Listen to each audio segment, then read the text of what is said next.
Hola muchachos, nos habíamos quedado en la parte de fecundación y como tal lo siguiente que vamos a ver a continuación no forma parte no forma parte de la guía de estudios que estábamos checando. Sin embargo, creo que sería prudente verlo. De todos modos va a ser de manera muy rápida para concentrarnos más en los otros temas que sí vengan en la guía de estudios. Entonces empecemos con la parte de desarrollo embrionario y fetal. ¿De acuerdo? Este empieza posterior a la fecundación. ¿Sí? Eh, Se queda abarcado que es la progresión de células o cuando empiezan a multiplicarse las células posterior a la fecundación. En algún lugar encontré que el desarrollo embrionario es desde la parte de fecundación, cuando se forma el cigoto, hasta cuando el nuevo individuo empieza a desarrollar el sistema óseo. ¿Sí? Entonces, bueno, el desarrollo embrionario, nuestro objetivo es la multiplicación de las células. Y el nuevo individuo tendrá características genéticas tanto del padre como de la madre. Vamos a ver, vamos a empezar a ver las diferentes etapas del desarrollo embrionario, tomando como punto de partida el erizo de mar, ¿sí? El erizo de mar y los fenómenos que en este ocurren. Y después veremos cómo es el procedimiento en el ser humano. En la parte de gastrulación haremos un poco de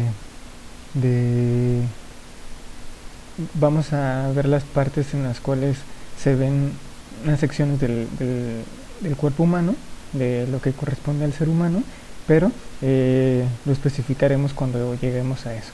¿Ok? Las diferentes etapas del desarrollo embrionario, bueno, ya vimos la primera de ellas, que es la fecundación. Posteriormente sigue la segmentación, gastrulación, organogénesis y crecimiento, lo cual veremos en las siguientes diapositivas. ¿Ok? Empecemos con la segmentación. En esta partimos del cigoto, que es cuando se da la fecundación, a, al desarrollo de la mórula, que es la parte de abajo a la derecha en la imagen. Entonces, el objetivo es comenzar una serie de divisiones mitóticas para poder aumentar el número de células. Repitiendo nuevamente, es pasar de cigoto a mórula. Y la mórula se caracteriza por ser un conjunto de células en las cuales no hay nada en el interior, no de las células, sino que es una masa completa de células. ¿Ok? Continuando con la segmentación, la mórula, que es esta bola llena de células, continúa la formación del blasto, ¿qué? De la blástula, perdón, ¿sí? Entonces es cigoto, luego mórula, que sería representada en la imagen con el número 1, y posteriormente blástula, que sería la parte número 2. La blástula se caracteriza por tener dos partes principales, una que es el blastocele, que sería la cavidad llena de líquido que se encuentra obviamente en el interior. A diferencia de la mórula, pues la mórula no tiene nada adentro. Y las blastómeras son las células que lo rodean. ¿De acuerdo? Nada más para repetir que estamos viendo el desarrollo embrionario en el erizo de mar. Entonces esta sería... ay no, quedó mal la flecha, disculpen. Pero en este caso en la flecha se está representando el blastocele y, y las blastómeras se están representando con la siguiente flecha. Pero bueno, están cambiadas. Posterior a la formación de la blástula, continuamos con la gastrulación, que es la formación de la gástrula. Entonces nosotros tenemos que el primer paso fue la fertilización, la fecundación para la formación del cigoto. Después obtenemos la mórula. Después de la mórula tenemos la blástula, que es lo que vimos en esta diapositiva, que es la blástula aquí, y posteriormente el siguiente es la gástrula. ¿Ok? La gástrula se obtiene a través del proceso de la gastrulación, en la cual se van a formar diferentes capas o estructuras que darán origen a los diferentes tejidos del organismo ya desarrollado. Las primeras capas son el endodermo, que estaría... ay no. Las flechas están... A ver. Bueno, en esta diapositiva... Sí. Bueno, el punto es que las capas son endodermo, mesodermo y ectodermo, las cuales vamos a ver más adelante. Aquí, más adelante de manera más específica. Aquí nada más era de forma general. Y las otras estructuras son el arquenterón y el blastóporo, ¿sí?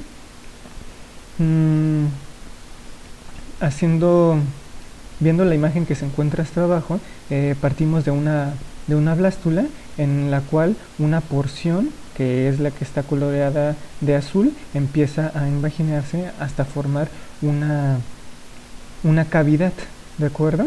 Esta cavidad es lo que ya daría origen a la gástrula como tal y todas las capas y estructuras que lo componen, ¿sí? Sí, aquí ya está de manera más específica. Vamos a ver las partes de la gástrula. Empecemos con el ectodermo, el cual está representado, o está más bien señalado con la flechita roja de la derecha, ¿de acuerdo? El ectodermo, ahora sí, aprovechando que se describen las diferentes estructuras y capas de la gástrula, se van a mencionar las diferentes estructuras o partes del cuerpo humano que se desarrollan cuando ya está grande el organismo. Aprovecho para mencionarlas, a pesar de que hay que recordar que estamos estudiando como tal la gástrula que correspondería al erizo de mar, ¿sí? Pero bueno, aprovecho y digo las partes del ser humano. Entonces, en el ectodermo, en el ser humano, daría origen a la médula espinal, a los nervios periféricos, a los ojos y a la piel. Como pueden verse, hago referencia en la piel porque normalmente esta estructura es la que da origen a las partes más periféricas del cuerpo, aunque bueno, no necesariamente algunas lo son, como el tubo neuronal. En el caso de la piel, pues es la que nos mantiene recubiertos, que es la capa más externa del cuerpo. Entonces, pues de alguna manera se puede relacionar con que también esta sea la capa más externa de la gástrula. Posteriormente viene el endodermo. El endodermo está muy relacionada al arquenterón. El arquenterón es esta invaginación, ¿ok? Entonces, bueno, el endodermo serían las células amarillas que también se pueden ver aquí, señaladas por la misma flecha.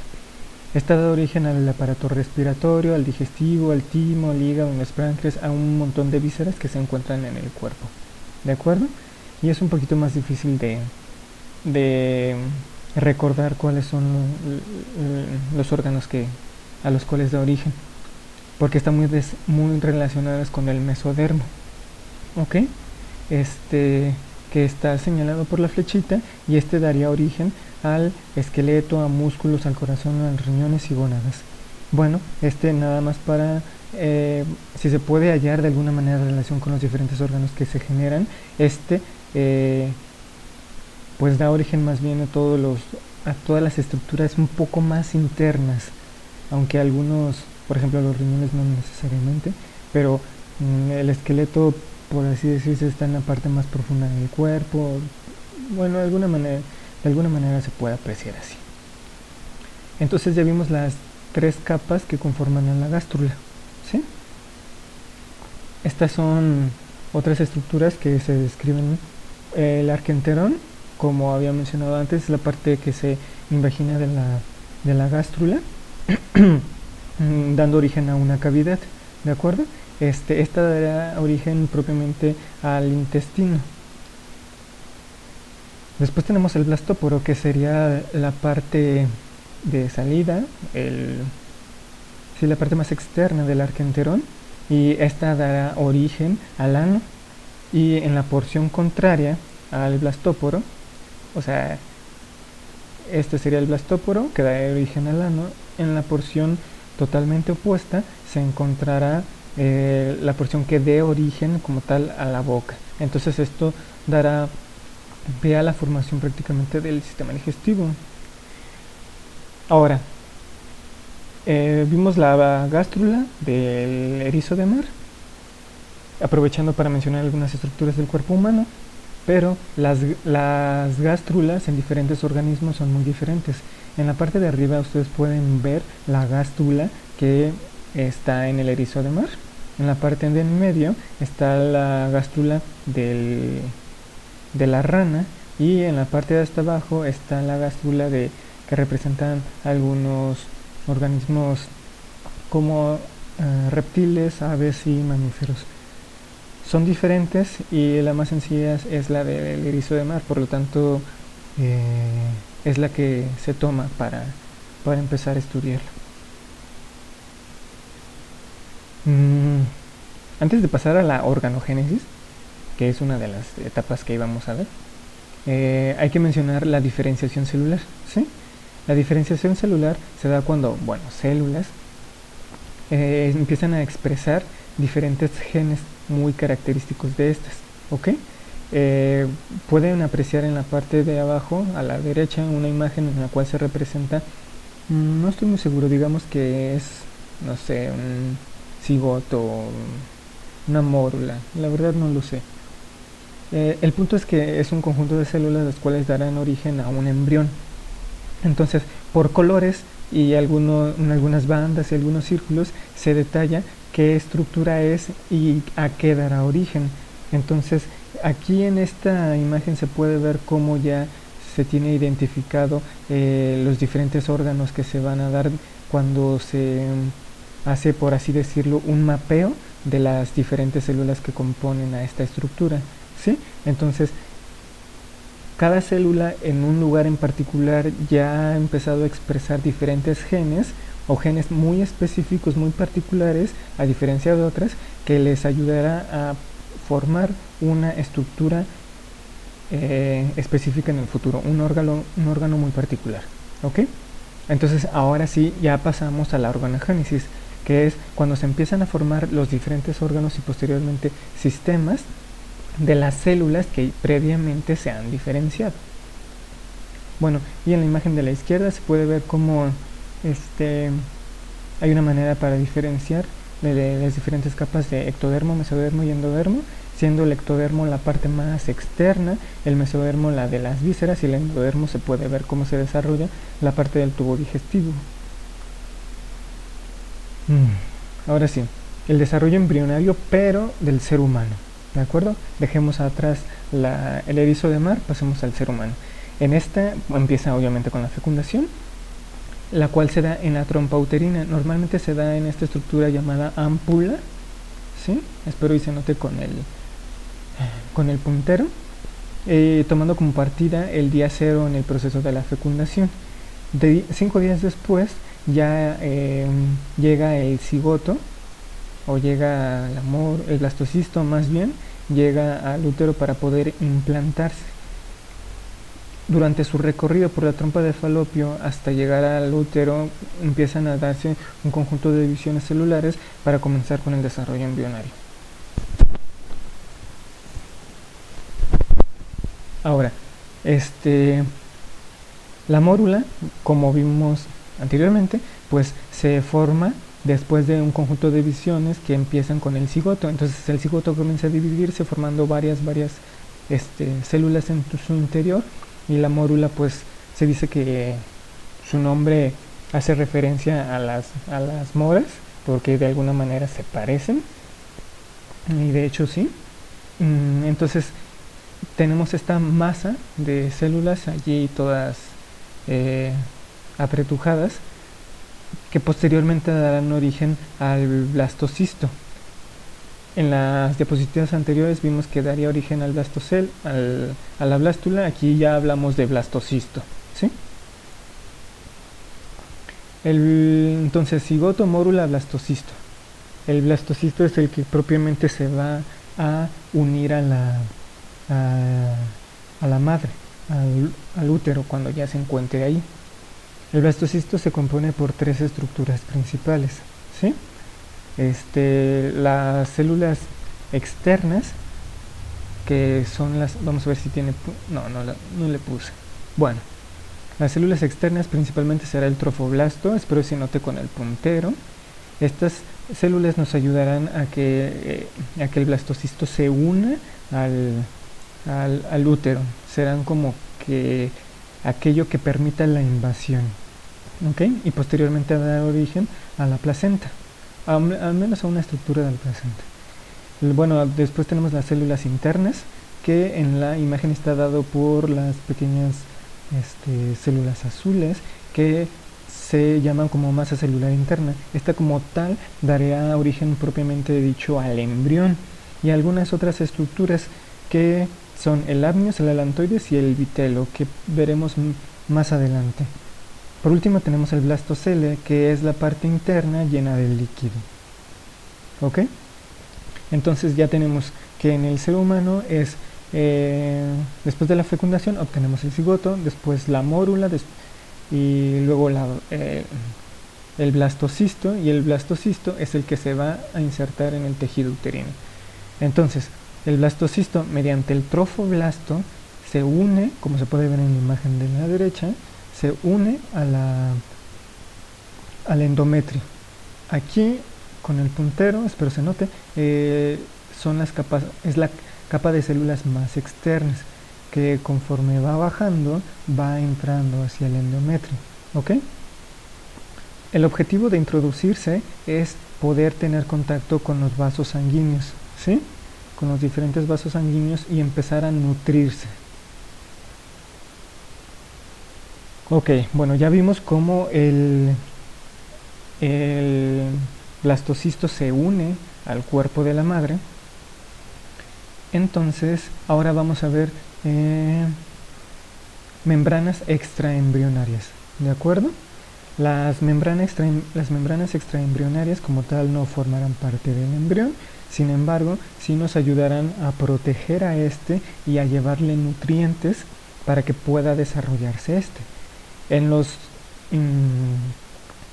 Me parece que en los vertebrados, me parece que en los vertebrados obtenemos 4 membranas extraembrionarias: el vitelo, el amnios, el alantoides y el corion, ¿sí? Sin embargo, no todos las desarrollan como tal.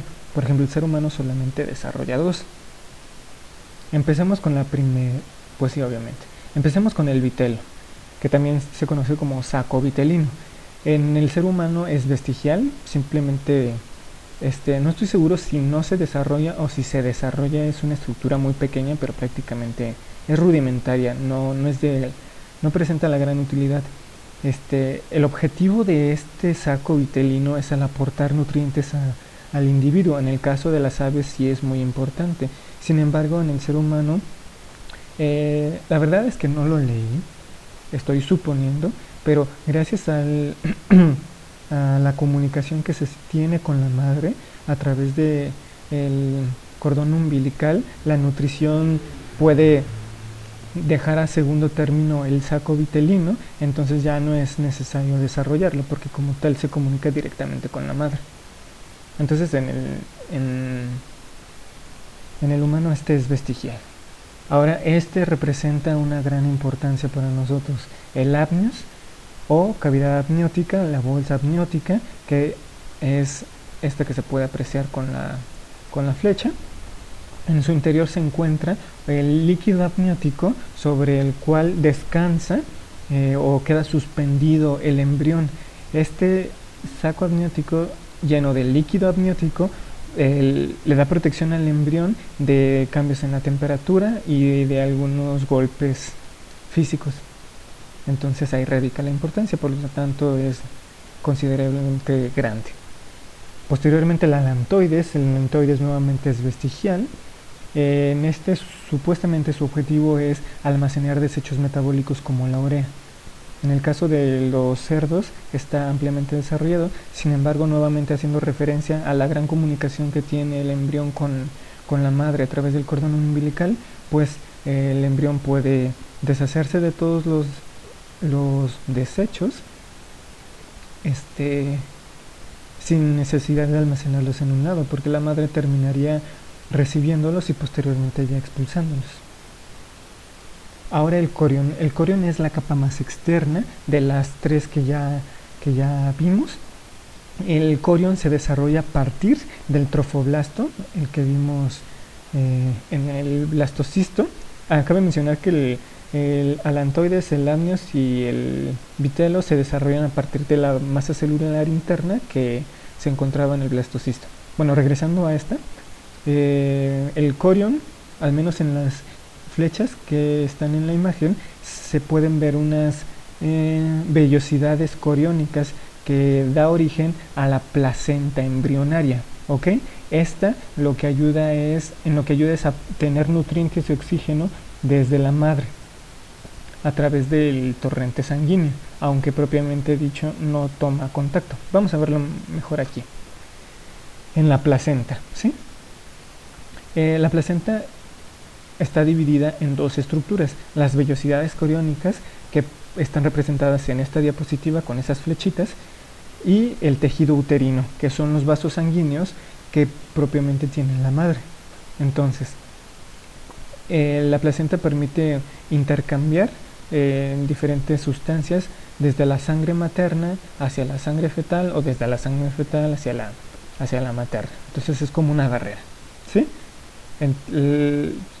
Representado ahí en esa línea negra, se puede ver cómo la sangre, la sangre de los glóbulos rojos no toman contacto, no entran en contacto los glóbulos rojos de la madre con los glóbulos rojos del embrión, del feto, porque está esta barrera que impide su contacto. Sin embargo, sí permite el intercambio o la difusión de sustancias.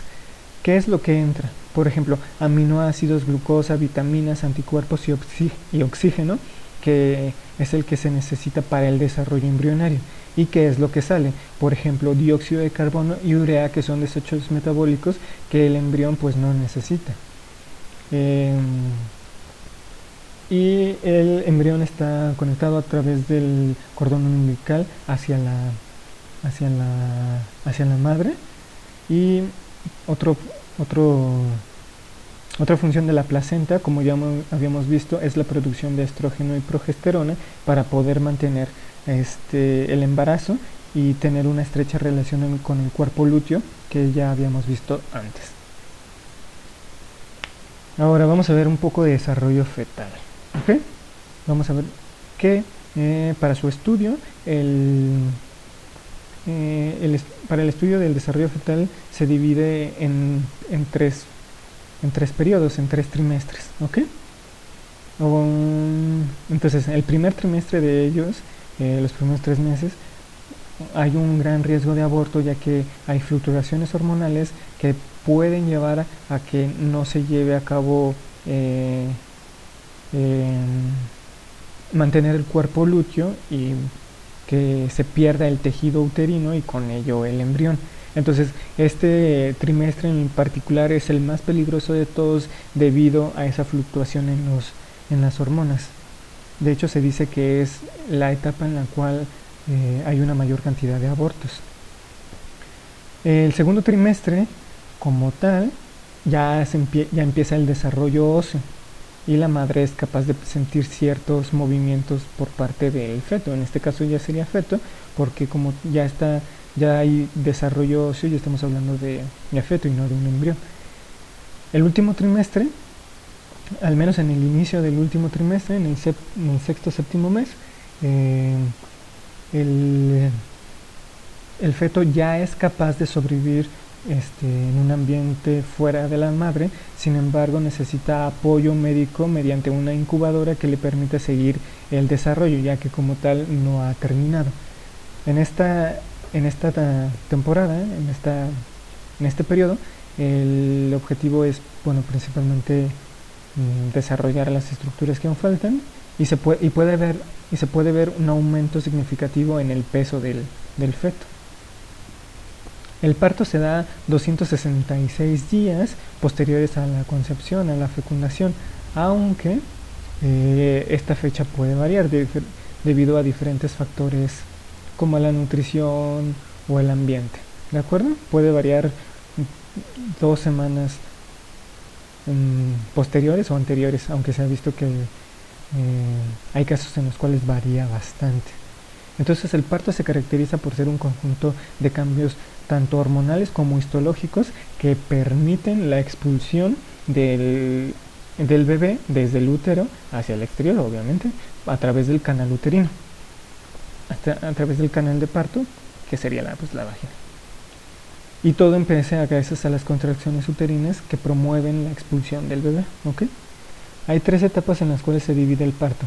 La primera es de dilatación, en la cual las contracciones uterinas comienzan y se dice, aquí es donde normalmente se dice que se rompió la fuente, ya que el líquido amniótico empieza a salir y también se dice que bolsa de aguas o algo así, no sé. El chiste es que ya la futura madre puede darse cuenta fácilmente de que empieza el parto, ¿ok? Y la siguiente parte es la de expulsión, en el cual, en esta imagen de arriba a la izquierda se ven, bueno, en estas dos podría decirse que es el inicio de la etapa de dilatación, porque como tal empieza a crecer a abrirse un poco el cérvix, ¿sí? Bueno, la siguiente parte es la de expulsión, en la cual el objetivo es que el recién nacido se vea su cabeza a través del canal de parto, lo cual se conoce como coronación, ¿de acuerdo?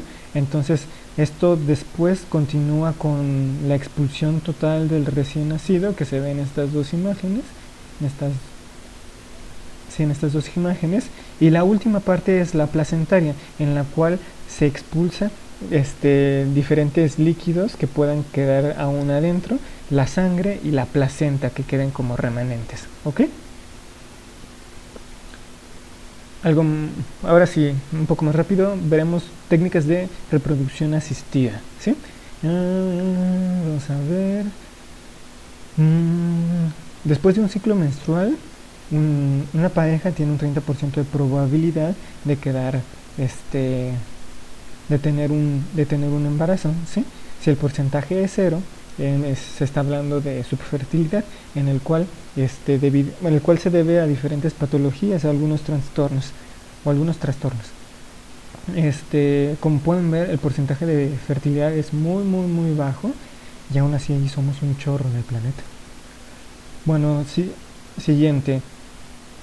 Debido a diversas patologías que llevan a la subfertilidad, o bueno, también por el gusto de cada persona, se puede llegar a obtener un diferente apoyo médico, tecnológico y psicológico que permitan llevar a cabo una fecundación de manera artificial. ¿Sí? Las diferentes técnicas que vamos a ver en esta presentación es la inseminación artificial, la transferencia de gametos y la fecundación in vitro, ¿ok? Sin embargo, son varias más las que se llevan a cabo alrededor del mundo. Empecemos con la inseminación artificial, ¿ok? La inseminación artificial, su objetivo es introducir unos espermatozoides que han sufrido ciertas modificaciones, los cuales se introducen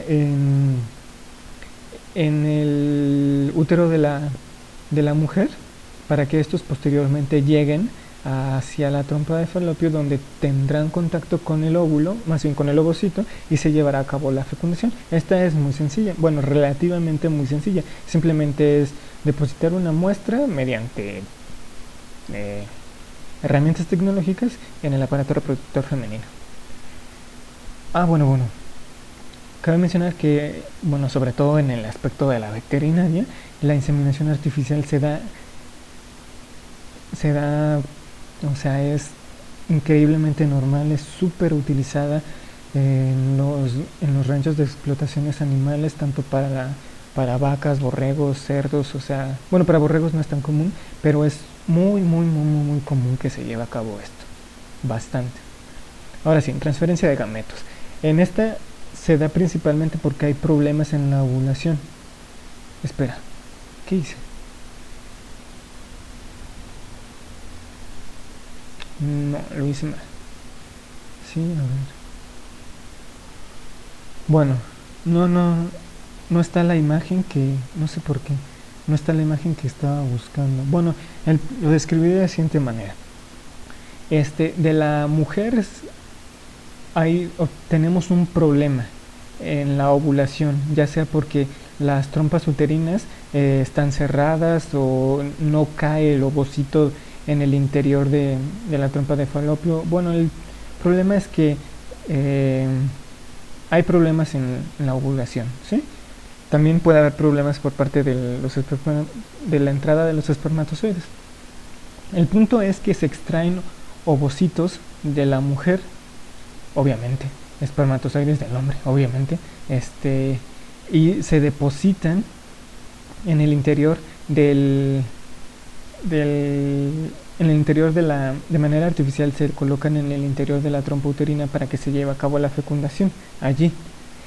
A diferencia de la diapositiva pasada, solamente se colocaban los espermatozoides, aquí se colocan ambas células sexuales para que se lleve a cabo posteriormente la fecundación de manera pues natural. Ahora viene la fecundación in vitro.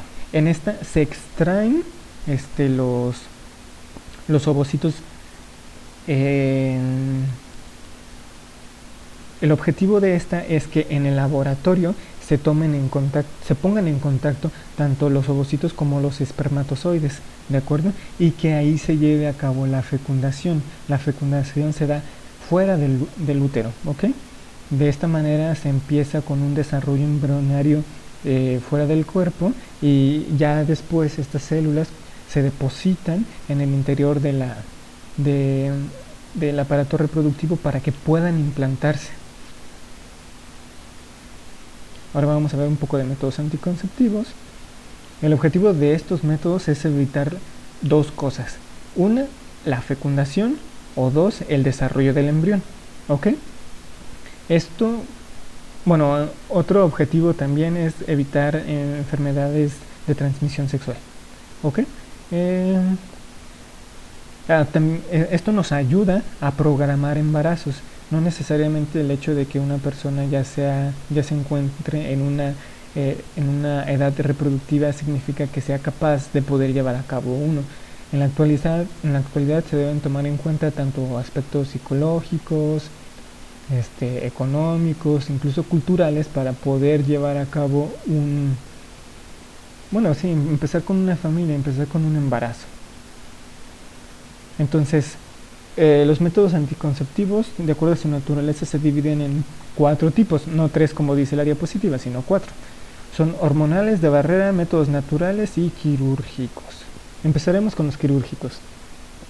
Esto se basa en la modificación de las estructuras anatómicas del cuerpo, ya sea del hombre o de la mujer, ¿sí? Para que no se puedan movilizar los gametos. En el caso de la mujer, y estos normalmente son permanentes. En el caso de la mujer es la ligadura de trompas, las trompas de falopio, ya sea cortándolas o ligándolas, como sea, pierden continuidad y los ovocitos ya no se pueden desplazar por el interior de estas, ¿ok? Luego tenemos la vasectomía, en el cual los conductos deferentes son cortados, son ligados, y pues como tal ya no se pueden desplazar a través de ellos los espermatozoides. También tenemos los métodos hormonales, en el cual funcionan, son varios y tienen diferentes maneras de actuar. Algunos impiden la ovulación por parte de la mujer, y algunos otros forzan la entrada a un nuevo ciclo menstrual, incluso cuando ya se ha llevado a cabo un proceso de fertilización, ¿ok? Hay diferentes tipos de métodos hormonales químicos. Está una vez escuché hablar del método ¿cómo se llama esto? Un parche subcutáneo. La verdad no investigué sobre él, pero está otro que es la inyección y la famosísima píldora del día después. La única referencia que les puedo dar es respecto a la píldora del día después. Esta, a fin de cuentas la pueden utilizar como última estrategia. Sin embargo, un consejo que les daría es que eviten lo más que puedan el uso de esta, ya sea para ustedes o para su pareja o según sea el caso. Eviten utilizar esta técnica, esta píldora, porque en realidad es una bomba de hormonas. Habíamos visto en presentaciones anteriores cuáles eran los efectos, o más bien, sí, los efectos de las hormonas en el cuerpo humano, ¿ok? Los efectos no solamente se limitan a lo que ya les había contado, tienen efectos en otros aspectos. Entonces, al momento de consumir la píldora del día después, la mujer empieza a sufrir un conjunto de cambios increíblemente drásticos en su cuerpo.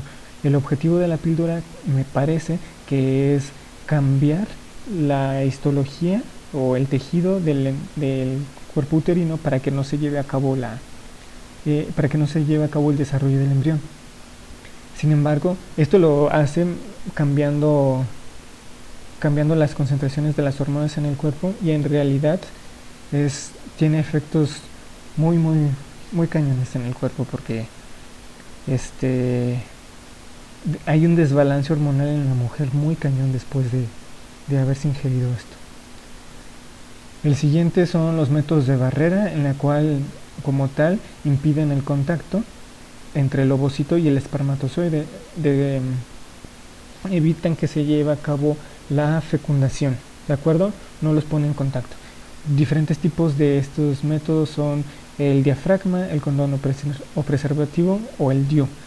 De todos los que hemos estado hablando y de los pocos que vamos a continuar, el condón es el que más se distribuye a lo largo del mundo, debido a que no solamente funciona como un método anticonceptivo, también sirve como un método de barrera en el cual se impide que ya sea el hombre o la mujer eviten o contraigan, más bien evita que se contraiga de alguna enfermedad venérea, ¿sí?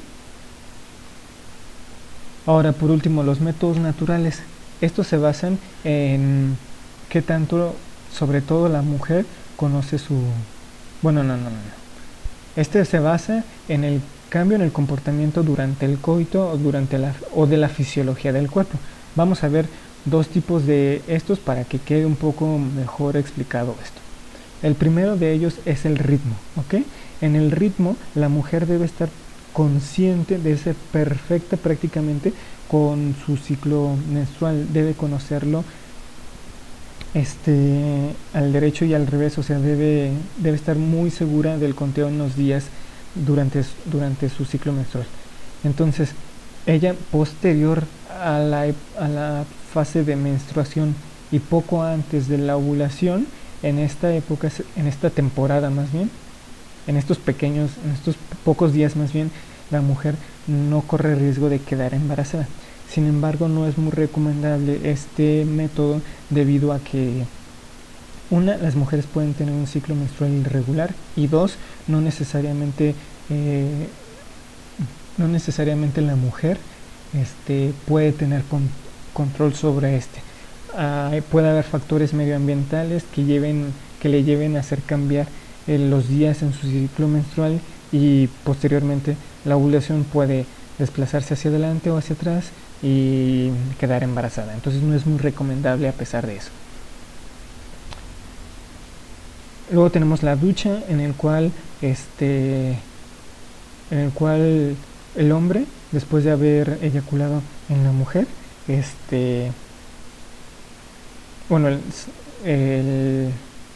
mediante lavados en los cuales se introduce agua en el útero de la mujer, el objetivo es poder retirar el esperma que quedó adentro, y de esta manera ya no se llevaría a cabo la fecundación. Sin embargo, tampoco no es muy recomendable por el grado de riesgo que se corre, tanto de que a la mujer se le llegue a lastimar, como incluso se puede llegar a propulsar o impulsar a que los espermatozoides suban todavía más a través del tracto reproductivo. Por último, tenemos las enfermedades de transmisión sexual. También, para abreviarlas, es ETS. y las cuales están increíblemente distribuidas por todo el mundo, por lo cual se debe tener a cabo mucho, se debe tener mucho cuidado cuando se lleven a cabo las relaciones sexuales, ¿ok? Sobre todo por, sobre todo por los prejuicios que pueden llegar a sufrir las personas que están enfermas con este tipo que, que puedan tener este tipo de enfermedades, ¿ok? Entonces, las personas normalmente, bueno, no normalmente, pero suelen ser discriminadas. Entonces, cuando una persona sabe que está enferma de algo como esto, normalmente tiende a negarlo o se opone a admitir que está enfermo, porque las consecuencias de toda esta discriminación que puede tener, pues nadie las quisiera, ¿ok?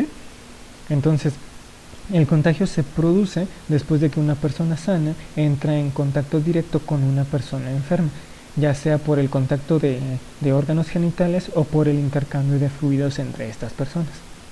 Ok, antes de empezar a describir las enfermedades, las cuales serán pocas, veremos vamos a diferenciar esto, vamos a dejar en claro esto, ¿ok? Estábamos hablando de una enfermedad cuando tenemos un conjunto de alteraciones, un conjunto de afecciones. Aprovechando que estamos viviendo lo de la pandemia, tomaremos como ejemplo el COVID-19, ¿de acuerdo? O neumonía de Wuhan, que también se le puede decir así. Entonces, la enfermedad es un conjunto de afecciones, un conjunto de alteraciones, en este caso COVID-19. El agente, ¿quién es quien provoca la enfermedad? Hay muchos... Para diferentes enfermedades hay diferentes agentes, pero en este caso nos limitaremos a señalar un microorganismo que provoca el daño. Tomando nuevamente el ejemplo de la pandemia, quien provoca la enfermedad del COVID-19 es el SARS-CoV-2, ¿de acuerdo? Un virus. Ahora, síntomas.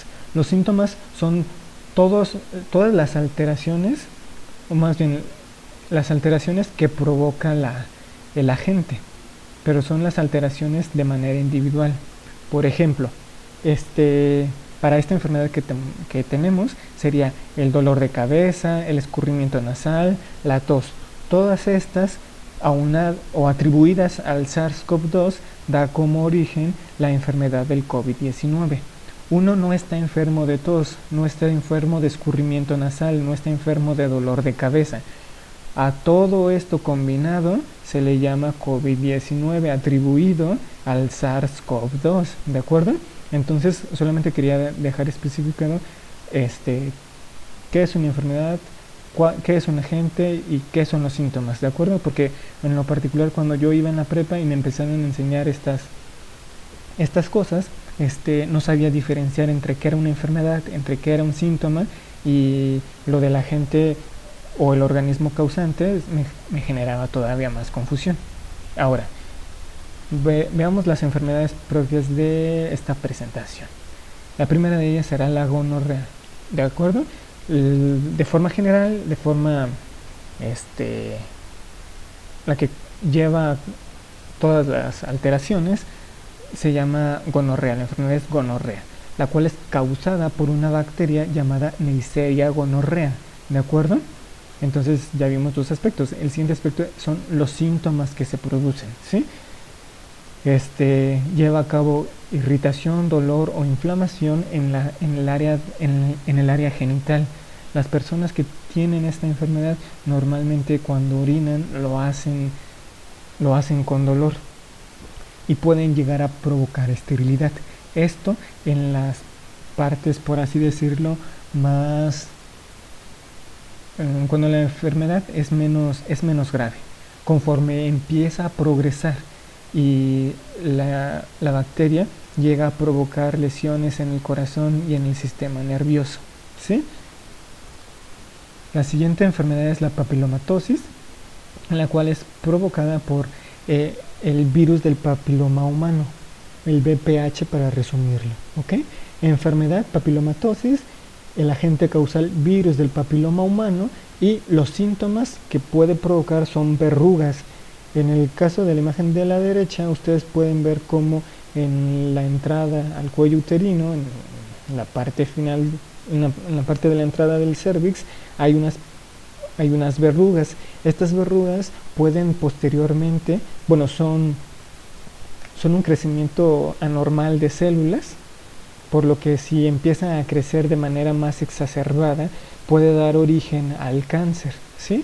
Este cáncer se conoce como cáncer cervicouterino, el tan famoso que, es tan famoso que, bueno, hay campañas de salubridad o de esas que implementa la Cruz Roja para prevenirlo, para que todo el mundo tenga conciencia de esto, ya que ahí me parece que hay una vacuna que se puede aplicar para evitar que pueda hacer efecto el virus y de esta manera evitar la formación del cáncer posteriormente. La detección oportuna también puede evitar la formación del cáncer. La detección se realiza mediante la técnica del Papa Nicolau. Otra enfermedad es la sífilis, la cual es provocada por el agente del Treponema pallidum, no sé cómo se pronuncia. Entonces, algunas de las afectaciones que se pueden apreciar son alteraciones neurológicas y sobre todo en el área genital, aunque pueden posteriormente migrar hacia otras partes, como se puede ver en la imagen de la derecha abajo. Se empiezan a ver úlceras, o si se puede ver también de esta manera, se aprecian, ¿cómo se llaman estas cosas? Ampollas, las cuales se les da el nombre de chancro a esas lesiones en particular. Hay dolores en las articulaciones, en los músculos, la piel se forman gomas, no entendí muy bien eso. Y el chiste es que esta enfermedad empieza a volverse generalizada, porque el agente causal empieza a provocar alteraciones no solamente en el área genital, sino en diversos órganos. Tengo entendido que también puede llegar a afectar los riñones y el hígado. Por último tenemos la enfermedad del síndrome de inmunodeficiencia adquirida, SIDA, ¿ok? La cual es causada por el agente del virus de la inmunodeficiencia humana. Entonces, esta enfermedad es provocada por un virus, ¿ok? Este virus puede ingresar al cuerpo humano de diferentes maneras. Ya habíamos visto, bueno, según pues esta presentación, a través de secreciones tanto vaginales como en el esperma, pueden contener al virus. Sin embargo, hay otras formas en las cuales se pueden contagiar.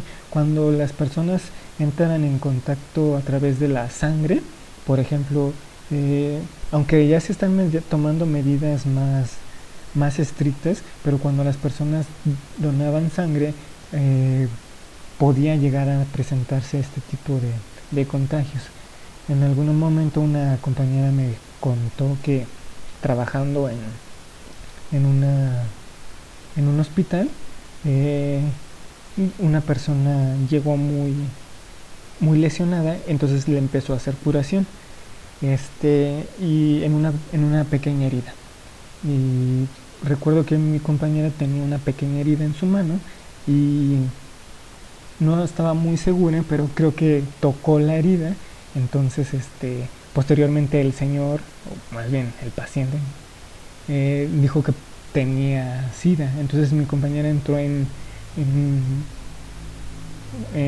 pánico porque pensó que se había contagiado ella también. Sin embargo, pues era muy poco probable, aunque tomando en cuenta que nadie quisiera sufrir de esta enfermedad, pues se entiende que haya entrado en pánico. Bueno, regresando, el virus al momento de que entra al cuerpo ataca principalmente a los glóbulos blancos, sobre todo, más bien ataca específicamente en los glóbulos blancos a los linfocitos T colaboradores. Estos linfocitos T colaboradores ayudan a montar una respuesta inmunológica, ¿de acuerdo?